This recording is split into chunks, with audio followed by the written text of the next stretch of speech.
Iran America യുദ്ധം വീണ്ടും അതിശക്തമായി തുടരുമ്പോൾ ഇറാനിലേക്ക് കരസേനയെ വിന്യസിച്ച് കരയുദ്ധത്തിന് അമേരിക്ക തയ്യാറെടുക്കുകയാണോ എന്ന് സംശയിക്കേണ്ടി വരും. തിടുക്കപ്പെട്ട ഒരു കരയുദ്ധത്തിലേക്ക് അമേരിക്ക കടക്കാൻ സാധ്യതയില്ല എന്നാണ് അന്തർദേശീയ രാഷ്ട്രീയ നിരീക്ഷകരുടെ വിലയിരുത്തൽ. ഇറാൻ സമ്പദ് വ്യവസ്ഥയുടെ നട്ടെല്ലായ ഗാർഗ് പോലുള്ള ദ്വീപുകൾ പിടിച്ചെടുത്തുകൊണ്ടുള്ള തന്ത്രപ്രധാന അധിനിവേശങ്ങൾക്ക് അമേരിക്ക തന്ത്രങ്ങൾ ആസൂത്രണം ചെയ്യുന്നുണ്ട്. മിഡിൽ ഈസ്റ്റിലേക്ക് കൂടുതൽ സൈന്യങ്ങളെ വിന്യസിക്കാനുള്ള നീക്കങ്ങളും അമേരിക്ക വിലയിരുത്തുന്നുണ്ട്. എന്നിരുന്നാൽ പോലും വലിയ രീതിയിലുള്ള വിപുലമായ ഒരു കരയുദ്ധത്തിന് അമേരിക്ക തയ്യാറായേക്കില്ല എന്നു തന്നെയാണ് സൈനിക വിദഗ്ധരുടെ മുന്നറിയിപ്പും വിലയിരുത്തലും. പ്രധാനമായും ഇതിൻ്റെ കാരണങ്ങളായി വിലയിരുത്തപ്പെടുന്നത് 2-3 കാര്യങ്ങളാണ്. അതിലൊന്ന്, കരയുദ്ധത്തിൽ നേരിടാൻ സാധ്യതയുള്ള തിരിച്ചടിയാണ്. ഇറാന്റെ ഭൂപ്രകൃതി അനുസരിച്ച് അത് മറികടക്കുക അമേരിക്കൻ സൈന്യത്തിന് ബാലികേറ മലയാകും. രണ്ടാമത്തെ കാര്യം, സൈനികരുടെ എണ്ണം. 3 മുതൽ 5 ലക്ഷം വരെ സൈനികരെ അമേരിക്ക ഇതിനായി രംഗത്തിറക്കേണ്ടി വരും. പോരാത്തതിന് അതിന് വേണ്ടി വരുന്ന അധിക ചിലവും. ഇപ്പോൾ തന്നെ അമേരിക്കൻ ജനതയ്ക്ക് വേണ്ടാത്ത യുദ്ധത്തിനായി ശതകോടികൾ ചിലവഴിച്ചുള്ള ട്രംപിന്റെ നീക്കം വലിയ വിമർശനം നേരിടുന്നുണ്ട്. ഈ ഘട്ടത്തിൽ മറ്റൊരു സൈനിക നീക്കത്തിന് അമേരിക്ക തയ്യാറെടുക്കും എന്ന് കരുതാനാകില്ല. പ്രത്യേകിച്ച് ഇറാനിലേക്ക് ഗണ്യമായ കരസേനയെ വിന്യസിക്കുന്നത് ഗുരുതരമായ പ്രവർത്തനപരവും മാനുഷികവുമായ അപകട സാധ്യതകൾ സൃഷ്ടിക്കും എന്നതിനാൽ തന്നെ കരയുദ്ധത്തിലേക്ക് ട്രംപ് പ്രവേശിക്കാൻ സാധ്യതയില്ല എന്ന് തന്നെ കരുതാം. കരയുദ്ധത്തിലൂടെ ഇറാനിയൻ സർക്കാരിനെ അട്ടിമറിക്കാനുള്ള ഒരു സമ്പൂർണ്ണ നീക്കത്തിന് വൻതോതിലുള്ള സേനാ നിരക്ക് ആവശ്യമായി വരുമെന്നാണ് ആസൂത്രകർ കണക്കാക്കുന്നത്. 5 ലക്ഷം സൈനികരെ വരെ ഇറാൻ മേഖലയിൽ എത്തിക്കുന്നത് വലിയ ലോജിസ്റ്റിക്കൽ വെല്ലുവിളിയാണ്. പോരാത്തതിന് ഇറാഖ് യുദ്ധത്തിൽ അമേരിക്ക ഉപയോഗിച്ച മാനുഷിക വിഭവങ്ങളെക്കാൾ വളരെ കൂടുതലാണ് 5 ലക്ഷം എന്ന് പറയുന്നത്. മാത്രമല്ല, നാവിക വ്യോമ ആക്രമണങ്ങളെക്കാൾ വ്യാപകമായ നാശനഷ്ട സാധ്യതകളുണ്ട് കരയുദ്ധത്തിന്. അതിൻ്റെ ഘടകങ്ങൾ ചിലതാണ്. ഒന്ന്, ഇറാന്റെ ഭൂഘടന. വലിയ മരുഭൂമികളും പർവ്വതങ്ങളും അടങ്ങിയ ഭൂഘടന അവിടുത്തെ പരിസ്ഥിതി അറിയാതെ എത്തുന്ന അമേരിക്കൻ സൈനികർക്ക് വെല്ലുവിളിയാകും. ഭൂവിസ്തൃതിയുടെ കാര്യത്തിൽ ലോകത്ത് 17ാം സ്ഥാനമാണ് ഇറാന്. അതുപോലെ ഇറാന്റെ വലിയ ജനസംഖ്യ. സാധാരണക്കാർ അടക്കം ആയുധമെടുക്കുമെന്ന ഇറാന്റെ മുന്നറിയിപ്പ്. മറ്റൊരു കാര്യം, സ്ഥിര താമസമാക്കിയ സാധാരണ സൈന്യവും റവല്യൂഷണറി ഗാർഡും ദീർഘകാലം നീളുന്ന ഏതൊരു സൈനിക ദൗത്യത്തിനും വെല്ലുവിളിയാകും. മാത്രമല്ല, പർവ്വത നിരകൾക്കിടയിൽ ഒളിഞ്ഞിരുന്ന് യുദ്ധം ചെയ്യാനുള്ള ഇറാനിയൻ സൈനികരുടെ കഴിവും ശ്രദ്ധേയമാണ്. പർവ്വതങ്ങളിൽ എങ്ങും ഗുഹയുണ്ട്. ഗറില്ല ആക്രമണം നടത്താൻ ഇറാനെ ഇത് വലിയ തരത്തിൽ സഹായിക്കുമെന്നും പ്രതിരോധ വിദഗ്ധർ പറയുന്നുണ്ട്. അതുകൊണ്ട് തന്നെ ഇത്തരം ഘടകങ്ങളെല്ലാം പരിശോധിക്കുമ്പോൾ നാശനഷ്ടങ്ങളുടെ ആശങ്കയിൽ കരസേനയെ അയക്കാൻ അമേരിക്ക ഒന്നും മടിക്കും. ഈ സാഹചര്യത്തിൽ പൂർണ്ണതോതിലുള്ള അധിനിവേശത്തിന് പകരം മറ്റൊരു തരത്തിലുള്ള തന്ത്രപരമായ അധിനിവേശങ്ങളാണ് അമേരിക്ക ആസൂത്രണം ചെയ്യുന്നത്. ഇറാനിയൻ സൈനിക ലോജിസ്റ്റിക്സിനെ തരം താഴ്ത്തുന്നതിനും ഹോർമൂസ് കടലിടുക്കിൽ ഗതാഗത സ്വാതന്ത്ര്യം നടപ്പിലാക്കുന്നതിനുമായി പ്രത്യേക ദൗത്യങ്ങളാകും അമേരിക്ക ആസൂത്രണം ചെയ്യുക. ഹോർമൂസിന്റെ നിയന്ത്രണം ഏറ്റെടുക്കുക, ഇറാന്റെ പ്രധാന എണ്ണ കേന്ദ്രങ്ങളുടെ നിയന്ത്രണം പിടിച്ചെടുക്കൽ തുടങ്ങിയ അധിനിവേശങ്ങൾക്കാണ് US രൂപം നൽകുന്നത് എന്ന് വേണം വിലയിരുത്താൻ. ഗൾഫിലുടനീളമുള്ള US സൈനിക താവളങ്ങൾ, ഊർജ്ജ അടിസ്ഥാന സൗകര്യങ്ങൾ, മേഖലയിലെ സഖ്യകക്ഷികൾ എന്നിവയ്ക്കെതിരെ വിനാശകാരികളായ ആക്രമണം നടത്താനുള്ള കഴിവ് ഇറാനുണ്ട്. അത് മിഡിൽ ഈസ്റ്റ് മേഖലയിലെ US സഖ്യകക്ഷികൾക്ക് ദോഷം ചെയ്യും. അതുകൂടാതെ ഹിസ്ബുള്ളയും ഹൂത്തികളും ഉൾപ്പെടെയുള്ള ഇറാനിയൻ പ്രോക്സികളും ഏത് നിമിഷവും ആക്രമണത്തിന് സജ്ജമാണ്. അമേരിക്ക ഇറാനിലേക്ക് കടന്നു കയറിയാൽ US ആസ്തികൾക്കും പ്രാദേശിക കപ്പൽ പാതകൾക്കും നേരെയുള്ള ആക്രമണം അവർ വർദ്ധിപ്പിക്കും. കരസേനയെ വിന്യസിച്ചുള്ള പൂർണ്ണ അധിനിവേശത്തിന് പകരം മറ്റൊരു തന്ത്രപരമായ നീക്കമാണ് അമേരിക്ക ആസൂത്രണം ചെയ്യുന്നത് എന്ന് പറഞ്ഞല്ലോ. അത് എന്തെല്ലാമാണ് എന്ന് നോക്കാം. പെന്റഗണിന്റെ പ്രധാന ലക്ഷ്യങ്ങളിലൊന്ന് ഗാർഗ് ദ്വീപാണ്. ഇറാന്റെ തീരത്ത് നിന്ന് ഏകദേശം 30 കിലോമീറ്റർ അകലെ വടക്കൻ അറേബ്യൻ ഗൾഫിൽ സ്ഥിതി ചെയ്യുന്ന ഗാർഗ് ദ്വീപ് ഇറാന്റെ സമ്പദ് വ്യവസ്ഥയുടെ നട്ടെല്ല് എന്നാണ് അറിയപ്പെടുന്നത്.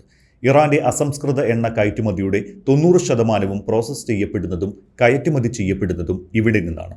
ഇത് പിടിച്ചെടുക്കുന്നത് ഇറാന്റെ പ്രാഥമിക വരുമാന സ്രോതസ് നഷ്ടപ്പെടുത്തുകയും വാഷിംഗ്ടണിന് ശക്തമായ ഒരു ആയുധം ലഭിക്കുകയും ചെയ്യുന്നത് പോലെയാകുമെന്നാണ് വിലയിരുത്തൽ. പക്ഷേ മുൻപൊരിക്കൽ ഇതുപോലെ ഗാർഗ് പിടിച്ചെടുക്കാൻ പോയതിന് പിന്നാലെയാണ് വെടിനിർത്തലിലേക്ക് ട്രംപ് എത്തിപ്പെട്ടത്.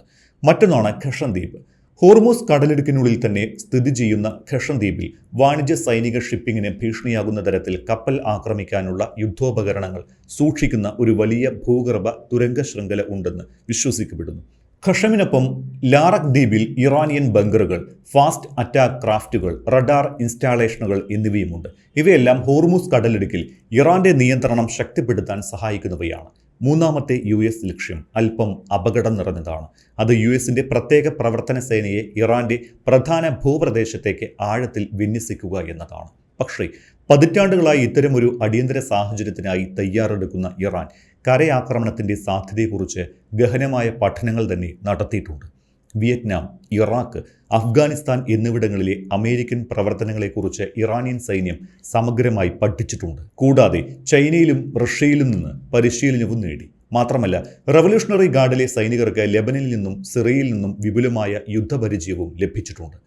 മറ്റൊരു കാര്യം, ഗാർഗ് ദ്വീപിലും മറ്റ് സാധ്യതയുള്ള ലാൻഡിംഗ് സൈറ്റുകളിലും ഇറാൻ ഇതിനകം മൈനുകളടക്കം സ്ഥാപിച്ച് അത്തരത്തിലുള്ള ആക്രമണങ്ങളെയും ചെറുക്കാൻ ശ്രമം ആരംഭിച്ചിട്ടുണ്ട്.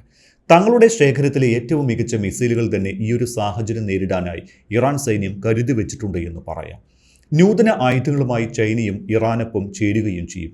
അതേസമയം യമനിലെ ഹൂതികളും സംഘർഷത്തിൽ ഇറാനൊപ്പം കൈകോർത്തിട്ടുണ്ട്. ചെങ്കടലിലെ ബാബൽ മന്ദേബും അടച്ചുപൂട്ടുന്നു എന്ന് തെളിയിക്കുന്ന തരത്തിലാണ് ബാബൽ മന്ദേബിൽ സൗദി എണ്ണ ടാങ്കറുകൾ കഴിഞ്ഞ ദിവസം ആക്രമിക്കപ്പെട്ടത്. മറ്റേതെങ്കിലും തരത്തിൽ ഇറാൻ പ്രതികരിക്കുമോ എന്നുള്ള ഭയവും അമേരിക്കയ്ക്കുണ്ട്.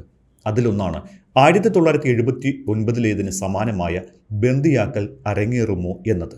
1979 നടന്ന ബന്ദിയാക്കൽ പ്രതിസന്ധി ചരിത്രത്തിലെ തന്നെ ഒരുപക്ഷെ ഏറ്റവും വലിയ ബന്ദിയാക്കലുകളിൽ ഒന്നായി എഴുതാവുന്നതാണ്. 1979 ഒക്ടോബറിൽ ആരംഭിച്ച് 1981 ജനുവരി 20 വരെ നീളുന്ന ഒന്നായിരുന്നു ഈ സംഭവം. 1979 ഇറാനിലെ ഇസ്ലാമിക വിപ്ലവത്തിന് ശേഷം ഇറാനികൾ ടെഹ്റാനിലെ US എംബസിയിൽ 66 അമേരിക്കക്കാരെ പിടികൂടി. സ്ഥാനഭ്രഷ്ടനാക്കപ്പെട്ട ഷായ്ക്ക് US അഭയം നൽകിയതിനെ തുടർന്ന് പൊട്ടിപ്പുറപ്പെട്ട ഈ പ്രതിസന്ധി അന്നത്തെ അമേരിക്കൻ പ്രസിഡന്റ് ജിമ്മി കാർട്ടറുടെ പ്രസിഡന്റ് സ്ഥാനത്തിനടക്കം ഇളക്കം തട്ടിച്ചു.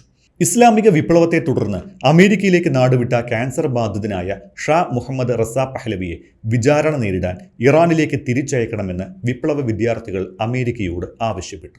എന്നാൽ ജിമ്മി കാർട്ടർ റസ പഹ്ലവിക്ക് അഭയം നൽകി. ഇതിൽ ക്ഷുഭിതരായ പ്രക്ഷോഭകാരികൾ അമേരിക്കൻ എംബസി പിടിച്ചടക്കുകയും നയതന്ത്രജ്ഞരും എംബസി ജീവനക്കാരും അടക്കം 66 പേരെ ബന്ദികളാക്കുകയും ചെയ്തു. പിന്നീട് 13 പേരെ വിട്ടയച്ചുവെങ്കിലും ബാക്കി വരുന്ന 53ഓളം ആളുകളെ 444 ദിവസം കഠിന പരീക്ഷണങ്ങൾക്ക് വിധേയമാക്കി തടവിൽ പാർപ്പിച്ചു. ഇറാൻ US ചരിത്രത്തിൽ ഏറ്റവും വലിയ കറുത്ത ഏടാണ് ഇത്. ഇക്കാലയളവിനിടയിൽ ഒരിക്കൽ അമേരിക്കൻ സൈന്യം ബന്ദിമോചനത്തിനായി ഒരു ഓപ്പറേഷൻ നടത്തിയെങ്കിലും പരാജയപ്പെട്ട് പിൻവാങ്ങേണ്ടി വന്നു. 1980 ഏപ്രിലിൽ US സൈന്യം ഓപ്പറേഷൻ ഈഗിൾ ക്ലോ എന്ന പേരിൽ ഒരു ധീരമായ രക്ഷാപ്രവർത്തനം നടത്തി. എന്നാൽ ശക്തമായ പൊടിക്കാറ്റും 8 US സൈനികരുടെ മരണത്തിന് കാരണമായ ഒരു വിമാന കൂട്ടിയിടിയും കാരണം അത് ഉപേക്ഷിക്കേണ്ടി വന്നു. 1981 ജനുവരി 20 റൊണാൾഡ് റെയ്ഗന്റെ സ്ഥാനാരോഹണത്തിന് മിനിറ്റുകൾക്ക് ശേഷം അൾജീരിയൻ മധ്യസ്ഥതയിൽ മാസങ്ങൾ നീണ്ടുനിന്ന ചർച്ചകൾക്ക് ശേഷം ഇറാനിയൻ ആസ്തികൾ മരവിപ്പിച്ചതിനെ തുടർന്നാണ് ബന്ദികളെ വിജയകരമായി മോചിപ്പിച്ചത്. ചരിത്രം പോലും തങ്ങൾക്ക് അനുകൂലമല്ല എന്ന തിരിച്ചറിവ് അമേരിക്കൻ പ്രതിരോധ വിദഗ്ധർക്കുണ്ട്.